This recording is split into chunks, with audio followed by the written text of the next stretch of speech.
Welcome. This is the day after talking Ducks football. Oh man, that game was an instant classic for sure. But man, that's a tough one to swallow. So Oregon, and Washington the first.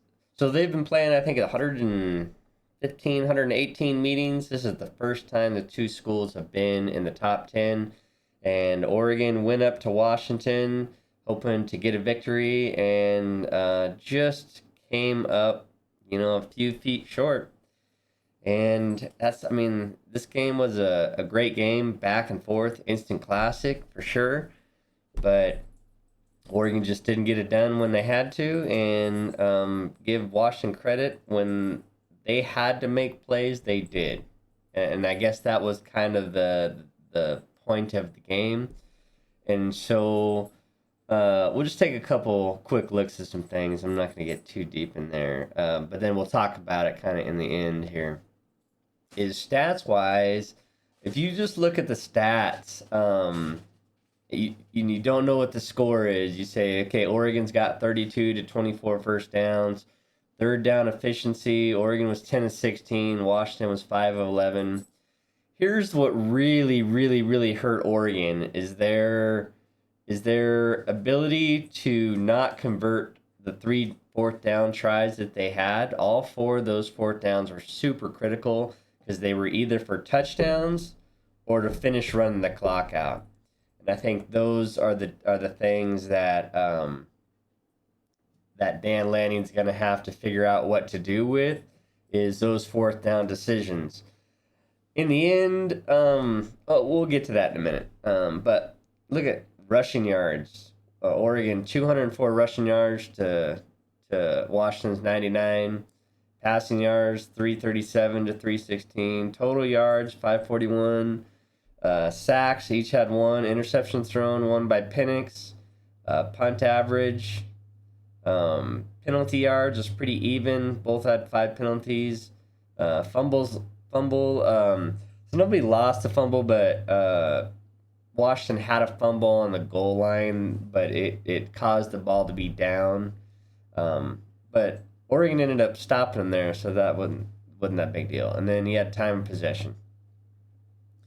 All right, so individually, Bo Nix 33 of 44, a little below his 80% average, but 7 his completion percentage average. Because I think he was at like 80%.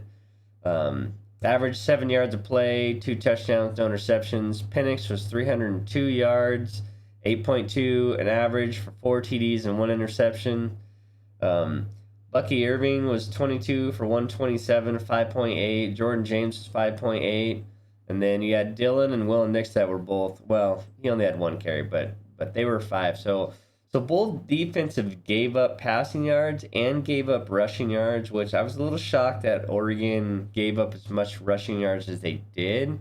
But I think that was due to Penix's pressure with his ability to pass, put a lot of pressure on Oregon to not crowd the box and hold that down.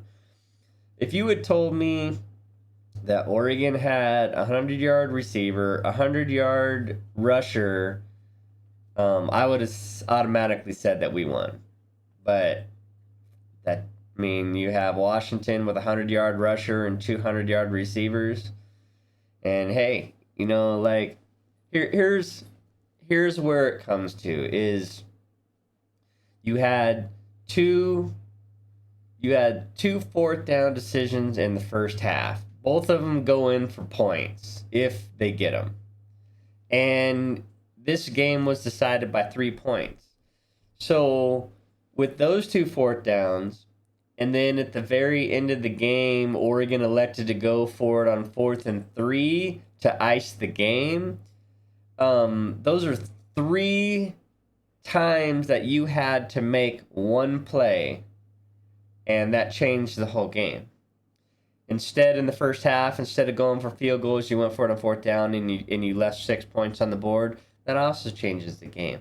But if you look at the way Dan Lanning coaches and the way Oregon's built, is I take that gamble with Oregon I think every single time, because I think 9 out of 10 times Oregon gets those fourth downs.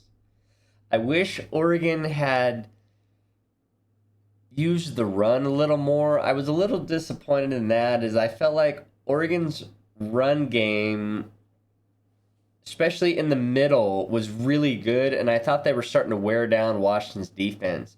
And then they kind of went away from it because the passing game opened up. But I think Oregon should have just did what the old Oklahoma teams used to do.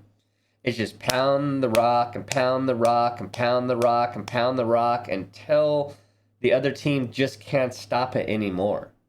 Because that's what Oklahoma used to do, especially when they had I forgot his name all of a sudden.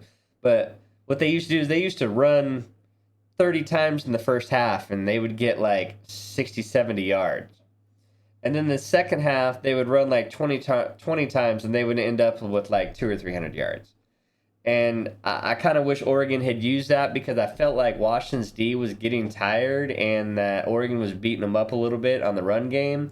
But Oregon resorted to the pass a little bit, and, But, hey, I'm not a coach. It's just what I saw as a fan. But this game was definitely an instant classic. But I have to tell you, Oregon leaves 3 chances out on the field to win this game. Not to mention, I'm not even counting the last second field goal try that I would say probably 99 out of 100 times that he makes that kick.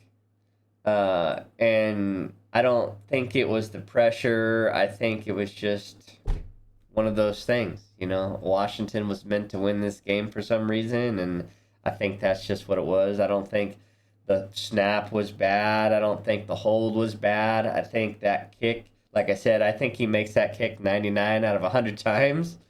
But it just didn't fall Oregon's way on this game. So not only did you add 3 fourth down tries, but you had the field goal miss to get it into overtime, that would have been a fantastic. The only way this game could have been better, to be honest, is if this game went into overtime, even if the result had been the same. This was just an instant classic game. Both teams back and forth, and hey, Penix is everything they ever said he was, right? He's not that runner guy, but man, that guy can put that ball on a needle point and drop dimes wherever he has to throw them. There was a couple passes that were a little long because of Oregon's pressure, but when he had to make a play, hey, he drops the dime into coverage. That's hard to stop. That's hard to stop. Even with as much pressure as he had on him all day long, he still made the plays he had to make, so you got to give him his credit. I thought Washington's defense was a little better than what I thought they were going to be, but at the same time, I think Oregon should have leaned more on their rushing game. I think that rushing game was gashing them pretty bad, and they just couldn't stop it. I think you should have just kept kind of doing that. But so the end here is, all I had to say is Oregon has to be salivating at the fact of a neutral site game with Washington, because you lose by 3 at Washington's home and you had 4 chances to win that game. I think Oregon has to be looking pretty happy with the fact that if they see Washington again in the Pac-12 title game, it'll be on a neutral field. I think Oregon has to be salivating on that fact, because they say home games are like 7 points. So if home games are 7 points, you wipe that off. Oregon gets any one of those 4 chances to get that game. I think they get it next time. So Oregon plays Washington State next. They have to keep their eyes on the ball. Okay, pun intended. They got to keep their eyes on the ball and get these next wins, and then meet Washington again in the Pac-12 title game on a neutral field. I think Oregon wins that game. I still think Oregon comes out as the Pac-12 champion out of this, but got to play the game. That's why they play it. This was a great game. Somebody had to lose. Unfortunately, this time it was Oregon, but next time I think Oregon gets them. I don't think this Washington team beats Oregon on a neutral field, or if Oregon was at home this year. But That's why you play the game again.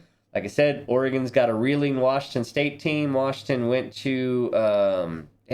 State went to who? And they got simply destroyed. Arizona, that's right. 44-6.